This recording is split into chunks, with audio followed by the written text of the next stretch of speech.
बसंतपुर नाम का एक साधारण सा गांव था जहां लोग बड़े हंसी खुशी से रहा करते थे।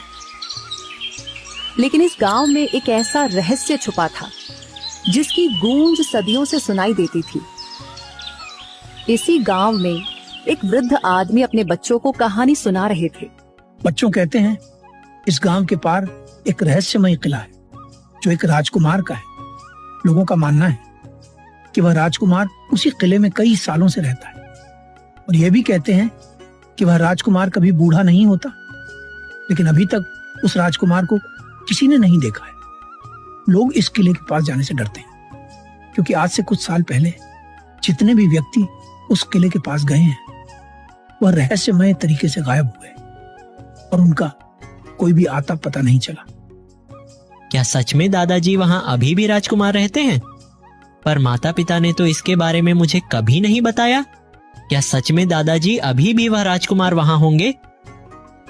ये तो नहीं पता बेटा कि वह राजकुमार वहाँ होंगे या नहीं, लेकिन लोगों का मानना है कि वह राजकुमार सदियों से वही है। दादाजी इतना बात कर ही रहे होते हैं तभी वहां गांव के कुछ लोग आ जाते हैं।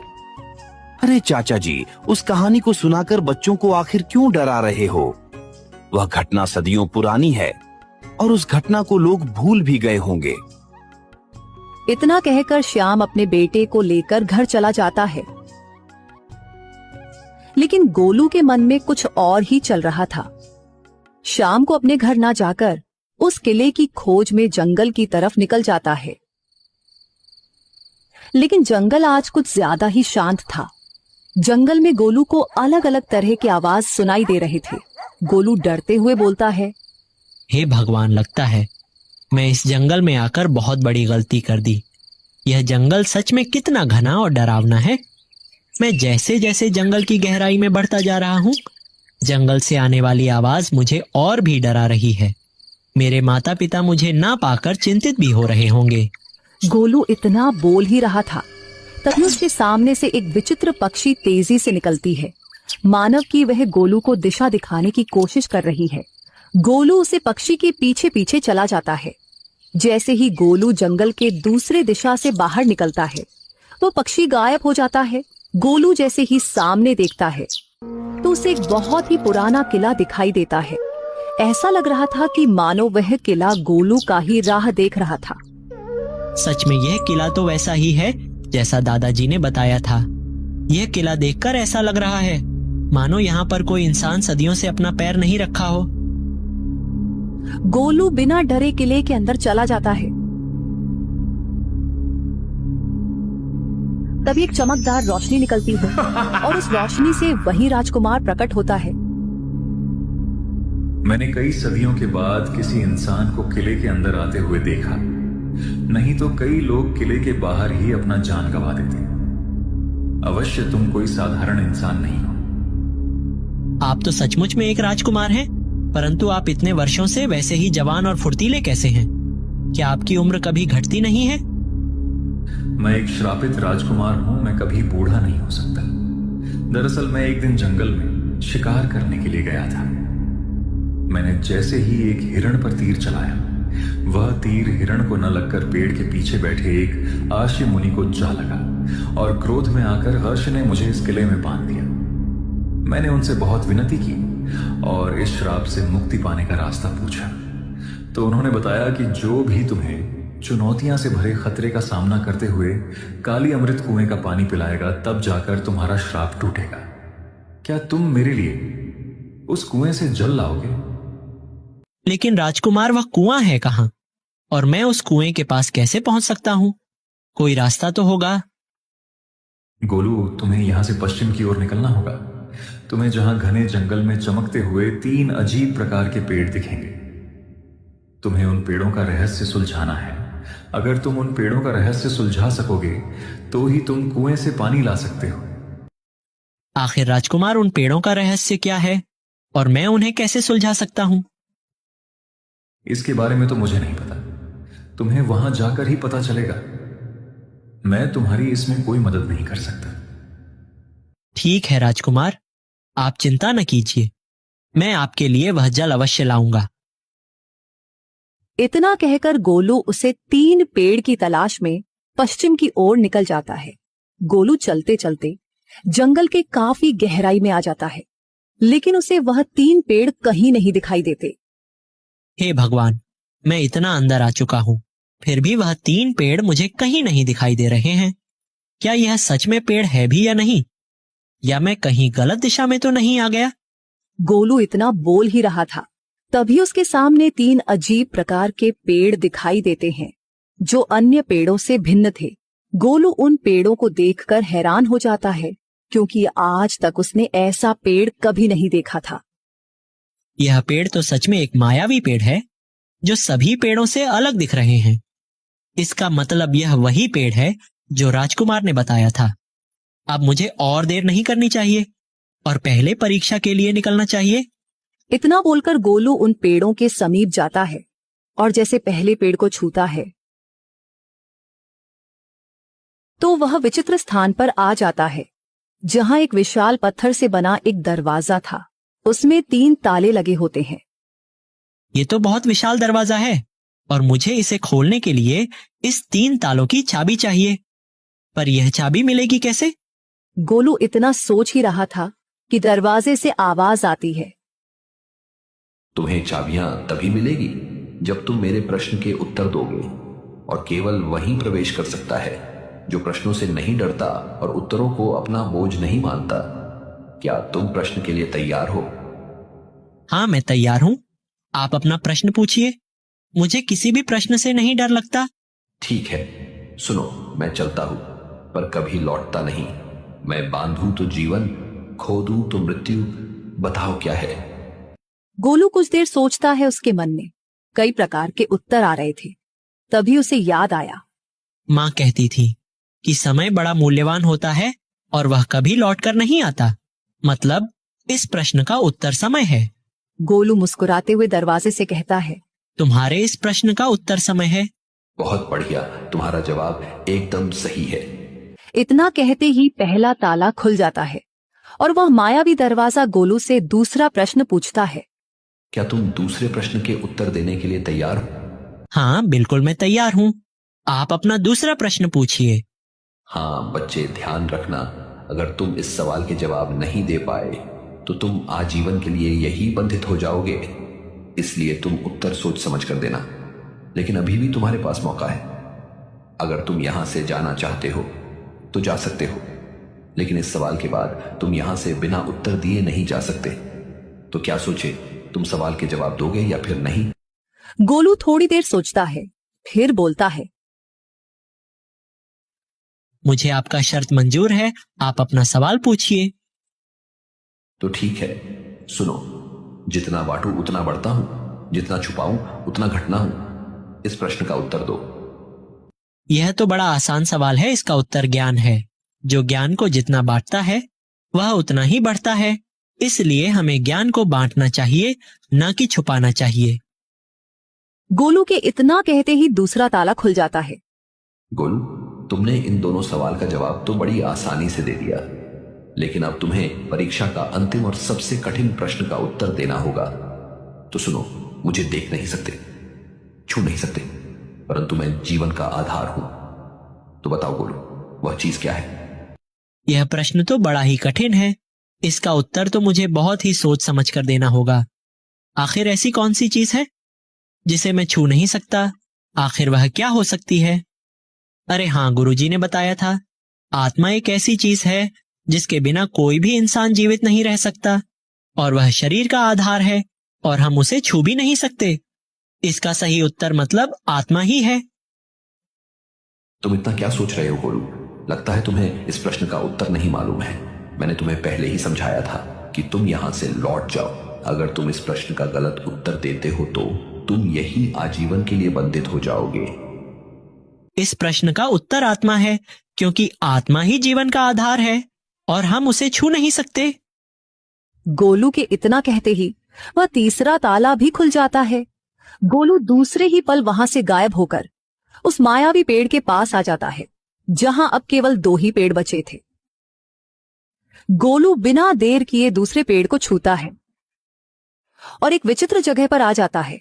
सामने एक बड़ा सा राक्षस खड़ा था। गोलू राक्षस को देखकर डर जाता है।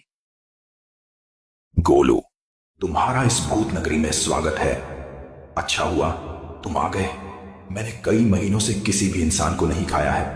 आज लगता है कि मेरी वह इच्छा भी पूरी हो जाएगी। गोलू राक्षस के मुंह से इतना बात सुनकर डर जाता है और मन में बोलता है, अरे नहीं, यह राक्षस बड़ा ही दिनों से भूखा लग रहा है। लगता है मेरे बचने का रास्ता नहीं है। अब मैं क्या करूं? गोलू देखता है कि वह जितना डर रहा है वह राक्षस उतना ही बड़ा हो रहा है। गोलू को यह समझने में जरा भी देर नहीं लगती कि यह एक छलावा है और छलावा सिर्फ लोगों को डराने की कोशिश करते हैं। राक्षस, तुम मेरा कुछ भी नहीं कर सकते, क्योंकि मुझे पता चल गया कि तुम एक छलावा हो और तुम मुझे डराने की कोशिश कर रहे हो। लेकिन अब मैं तुमसे नहीं डरूंगा। गोलू को इतना कहते ही राक्षस घबरा जाता है और उसका आकार छोटा होने लगता है। राक्षस बोलता है, गोलू, तुमने मेरे इस मायाजाल को इतनी आसानी से कैसे समझ लिया? आज तक कोई भी इंसान मेरे इस मायाजाल को नहीं समझ पाया और मुझसे डर के अपना जान गंवा दिया। यह तो बड़ा ही आसान था। मैंने देखा कि जब तुम मुझे डरने की कोशिश कर रहे थे और मैं जितना ही ज्यादा डर रहा था तो तुम्हारा आकार बढ़ता जा रहा था, तो मैं समझ गया कि तुम एक छलावा हो। गोलू को इतना कहते ही वह राक्षस बिल्कुल छोटा हो जाता है और उसका माया जाल टूट जाता है। दूसरे ही पल गोलू उसे पेड़ के पास आ जाता है, लेकिन अब सिर्फ वहां एक ही पेड़ था। गोलू, तुम सच में एक बहादुर और बुद्धिमान लड़के हो। आज तक कोई भी इंसान मेरे एक भी पड़ाव को पार नहीं कर पाया, लेकिन तुमने बड़ी आसानी से इन दोनों पड़ाव को पार कर लिया। अब तुम्हारे लिए यह आखिरी पड़ाव है। मुझे उम्मीद है कि तुम इस भी पड़ाव को पार कर लोगे। और गोलू जैसे ही तीसरे पेड़ को छूता है तो वह एक ऐसी जगह पर आ जाता है जहां पर एक शेर एक हिरण पर घात लगाए बैठा था। वह हिरण घायल अवस्था में पड़ा हुआ था। अरे नहीं, यह शेर तो इस हिरण को मार देगा। मुझे इसकी जान बचानी होगी। गोलू अपनी जान की परवाह किए बिना दौड़कर जाता है और शेर के सामने खड़ा हो जाता है। रुक जाओ जंगल के राजा, तुम इस हिरण को नहीं मार सकते। इसने तुम्हारा क्या बिगाड़ा है जो तुम इसको मार रहे हो? हट जाओ इंसानी बच्चे, वरना मैं इस हिरण के साथ तुम्हें भी खा जाऊंगा। ठीक है, तुम इसके बदले मुझे खा जाओ, लेकिन इस हिरण को छोड़ दो। आखिर तुम इस हिरण के लिए अपनी जान क्यों गंवाना चाहते हो?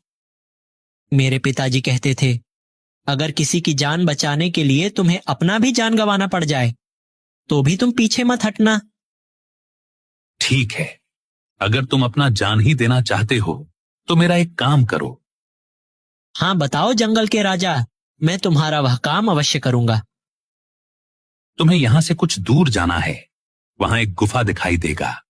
उस गुफा में एक राक्षसी रहती है। उसने मेरे बच्चे और पत्नी को कैद कर रखा है। तुम्हें उस राक्षसी से मेरी पत्नी और बच्चे को छुड़ाना होगा। अगर तुम ऐसा कर पाए तो मैं तुम्हें और इस हिरण को भी छोड़ दूंगा। गोलू उसकी शर्त मान लेता है और उस गुफा की ओर चल देता है। थोड़ी देर में वह उस गुफा के पास पहुंच जाता है। जैसे ही अंदर जाता है तो वह देखता है कि सच में वह राक्षसी शेरनी और उसके बच्चे को एक पिंजरे में कैद कर रखी थी। तुम आ गए गोलू, मैं तुम्हारा ही इंतजार कर रही थी। तुम्हें उस शेर ने भेजा है ना, अपने पत्नी और बच्चे को छुड़ाने के लिए। लेकिन तुम यहां आ तो गए हो, पर बचकर नहीं जा पाओगे।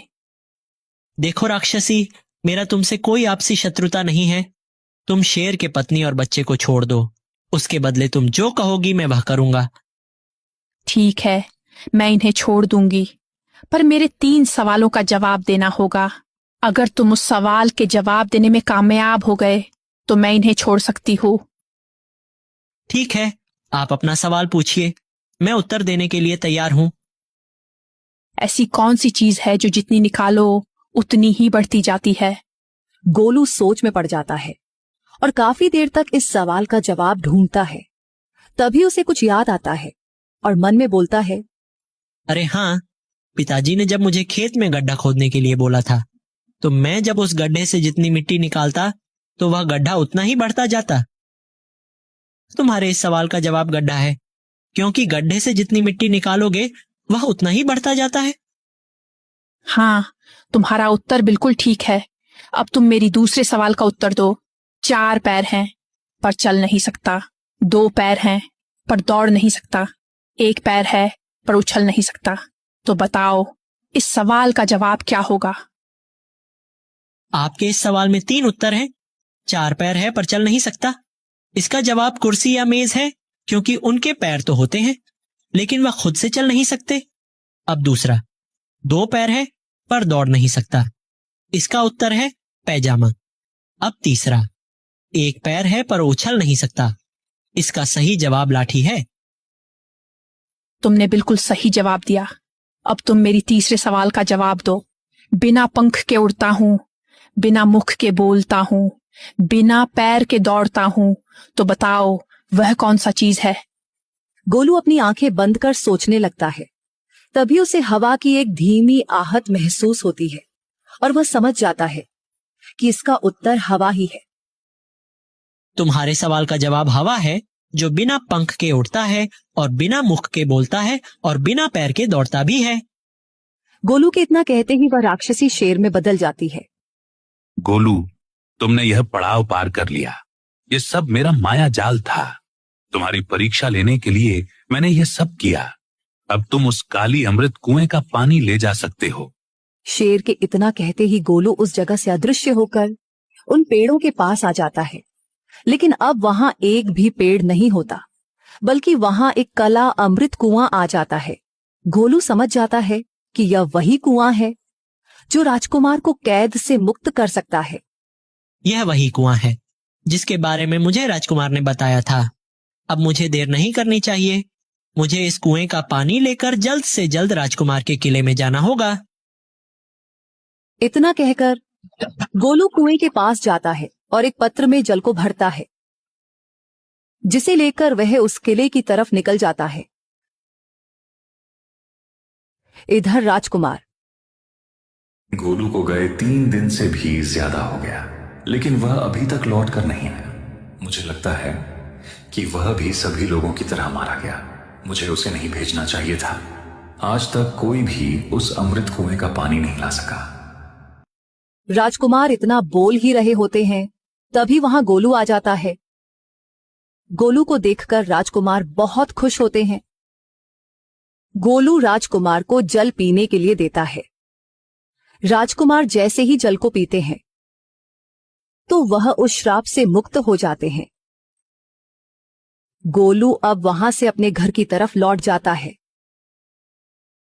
उसके माता पिता इतने दिन बाद गोलू को देखकर बहुत खुश होते हैं। गोलू अपने माता पिता को सारी बात बताता है। उसने किस तरह से राजकुमार को उस श्राप से मुक्त करा दिया।